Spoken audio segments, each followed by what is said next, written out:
शनिवारवाड़ा का किला पुणे में एक ऐतिहासिक इमारत है। लोग कहते हैं कि इस किले में रहस्यमयी घटनाएं होती हैं, खासकर पूर्णिमा की रात को। एक कहानी है कि इस किले में पेशवा नारायण राव की आत्मा भटकती है, जो काका बचाओ कहकर चिल्लाती है। यह आवाज सुनकर लोग आज भी डरते हैं और शाम के बाद किले में जाने से कतराते हैं। यह कहानी शुरू होती है आदित्य से, जो एक उत्सुक युवक था और पुणे के इतिहास में गहरी दिलचस्पी रखता था। उसने शनिवारवाड़ा किले के बारे में बहुत कुछ सुना था और वह इस रहस्य का पता लगाने के लिए वहां जाने का निश्चय करता है। एक रात आदित्य अपने कुछ दोस्तों के साथ शनिवारवाड़ा किले में पहुंचता है। वहां पहुंचते ही उसे कुछ अजीब सा महसूस होता है, जैसे कोई अदृश्य ताकत उनके आसपास मंडरा रही हो। किले के अंदर कदम रखते ही आदित्य को एक ठंडी हवा का झोंका महसूस हुआ। उसके दोस्तों ने उसे किले के बारे में कई डरावनी कहानियां सुनाई थीं, लेकिन आदित्य ने हिम्मत जुटाई और आगे बढ़ने का निश्चय किया। किले के अंदर जाकर उसे अजीब आवाजें सुनाई देने लगीं, कभी बच्चे की आवाजें तो कभी किसी के भागने की हलचल। अचानक आदित्य को काका बचाओ की आवाज सुनाई दी। यह सुनते ही उसके रोंगटे खड़े हो गए। वह सोचने लगा कि क्या यह वही आवाज है जो लोग कहते हैं कि नारायण राव की आत्मा से आती है। उसके दोस्त डर से वहां से भागने लगे, पर आदित्य ने ठहरने का निश्चय किया। उसने सोचा कि शायद उसे इस रहस्य का जवाब मिल सके। जैसे जैसे रात गहरी होती गई, आवाजें और तेज होती गईं। आदित्य किले के उन हिस्सों में गया जहां कभी पेशवा परिवार के लोग रहते थे। अचानक उसे किले के एक पुराने कमरे से रोशनी आती हुई दिखाई दी। हिम्मत करके वह उस कमरे में पहुंचा तो उसे एक परछाई दिखाई दी, जो धीरे धीरे एक बच्चे की शक्ल में बदलने लगी। आदित्य को समझ आ गया कि यह नारायण राव की आत्मा है। वह बच्चा चिल्ला रहा था, काका बचाओ, मुझे मत मारो। यह सुनकर आदित्य का दिल दहल गया। उसे नारायण राव की दर्दनाक कहानी याद आई, कैसे उनके चाचा रघुनाथ राव ने उनकी हत्या करवाई थी ताकि वह सत्ता प्राप्त कर सकें। नारायण राव की आत्मा वही दर्द बार बार महसूस कर रही थी और वह इस रहस्य को सबके सामने लाना चाहती थी। आदित्य ने देखा कि नारायण राव की आत्मा उसकी ओर मदद के लिए देख रही है। आदित्य ने साहस जुटाया और कहा, मैं तुम्हारी मदद करूंगा। मैं इस सच्चाई को सबके सामने लाऊंगा। जैसे ही उसने यह कहा, आत्मा ने एक शांतिपूर्ण मुस्कान दी और धीरे धीरे अदृश्य हो गई। सुबह होने पर आदित्य ने किले से बाहर निकलकर आदित्य ने शनिवारवाड़ा किले की सच्चाई को उजागर करने की ठानी थी।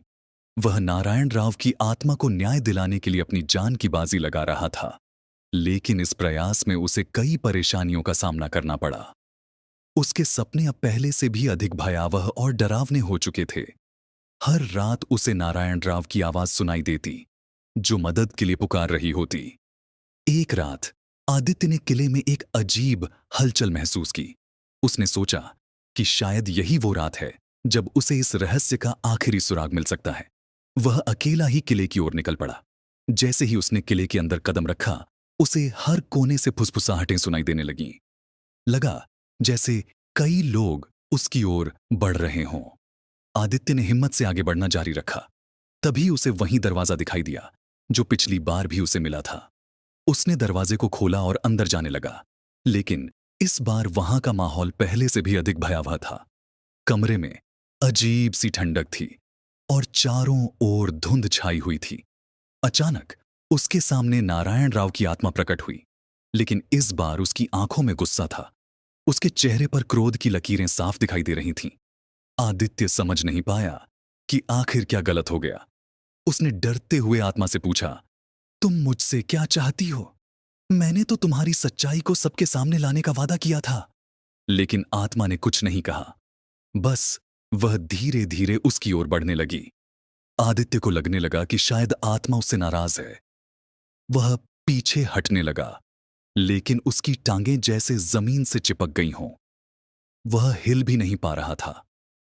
उसे एहसास हुआ कि इस बार वह किले के जाल में फंस चुका है। तभी उसे किसी की आवाज सुनाई दी, एक फुसफुसाहट, तुम्हें यहां नहीं आना चाहिए था। आदित्य ने चारों ओर देखा, लेकिन उसे कोई नजर नहीं आया। तभी अचानक कमरे की दीवारों से खून की बूंदें टपकने लगीं और चारों ओर से नारायण राव की चीखें गूंजने लगीं। काका बचाओ। आदित्य ने अपनी पूरी ताकत से भागने की कोशिश की, लेकिन उसके पैर किसी अदृश्य शक्ति ने पकड़ रखे थे। कुछ ही पलों में आदित्य की आंखों के सामने अंधेरा छा गया। अगले दिन किले के चौकीदार ने आदित्य का शरीर किले के उसी कमरे में पाया जहां उसने नारायण राव की आत्मा से सामना किया था। उसके चेहरे पर भय का भयानक भाव था और उसकी आंखें खुली हुई थीं, मानो वह कुछ भयानक देख रहा हो। लोगों ने उसकी मौत को एक हादसा समझा, लेकिन कईयों का मानना था कि नारायण राव की आत्मा ने उसे अपना राज खोलने की सजा दी। आदित्य का यह किस्सा पुणे में एक रहस्य बनकर रह गया और लोग शनिवार वाड़ा किले में जाने से पहले कई बार सोचने लगे। कहते हैं कि अब भी किले में नारायण राव की चीखें गूंजती हैं और कभी-कभी आदित्य की भी, जो हमेशा के लिए उस किले का हिस्सा बन चुका है। तब तक के लिए अपना और अपनों का ख्याल रखें। और हाँ, अगर आपके साथ भी ऐसा कोई अजीब या डरावना वाकया हुआ हो तो मुझे जरूर बताएं। अगले एपिसोड में फिर मिलते हैं एक और सच्ची खौफनाक कहानी के साथ।